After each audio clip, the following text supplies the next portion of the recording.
Can you sing with all the voices of the mountain? Can you paint with all the colors of the wind? Can you paint with all the colors of the wind? You are not truly at one with nature until you've had your hair done by a raccoon. This is a toy. I think it's a kid's meal toy. It could possibly be from the Disney store, but I don't think so. It's obviously Pocahontas and her raccoon friend. I guess he wasn't really a pet. Forget his name, but I'll just turn her around here so that you can get a good look at them. I really like this figurine. I have a lot of kids' meal toys from my childhood. I keep them in a big bucket in my storage locker, but a few of them I actually keep out in the open on display, and this is one of them. And one of the main reasons I keep it out in the open is because it's a good example of how important context is. Because if you look at this like not in the context of the Disney animated movie, you just look at it as somebody who's looking at it for the first time and has no idea what this is, like somebody from a parallel universe where this movie never existed. This would be one of the weirdest things you've ever seen. I mean, this would be so strange.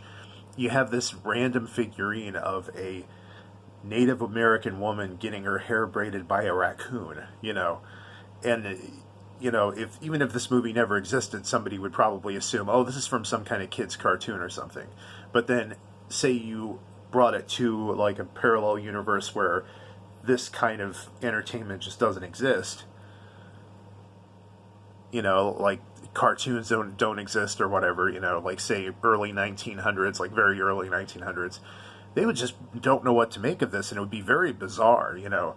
You have this raccoon looking up at her adoringly while he's braiding her hair. I mean, not that I can blame him. I mean, they did a good job with this figurine. I'm just going to say that. It is hard to take a 2D animated character and make a good 3D rendering of that character. So props to whoever made this. Let's look at the underside.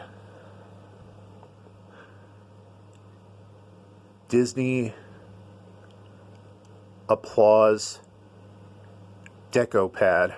Deco pad. That's kind of an interesting thing to call it. I mean, it's kind of accurate. China. Made in China. So, there we go. So, I like it. It's decorative. It's interesting. It's just a little bit weird. And it's a good conversation piece. Because it does kind of underscore the fact that context matters when you're looking at stuff like this. Like, this figurine, it would mean one thing to somebody who is familiar with these kind of animated movies. If to somebody who wouldn't be, this would be so trippy. I mean, trippy is the word. This would be one of the trippiest things they've ever seen. But, and it kind of crosses all of those different nexuses of like what kind of appeals to me because of that. So, but anyway, I just thought I'd show you guys this, and make sure to subscribe if you like this kind of stuff, and let me know what some of your favorite kids meal toys were and what you did with them, and heck, maybe if you're selling some of them, that might be interesting to find out about, because I probably will never sell mine. But I wouldn't be surprised if I have a few that are worth a few bucks each. So, yeah, anything you guys have to say about kids' meal toys, let me know. So, thanks a lot, and make sure to like the video and subscribe to Captain Unusual.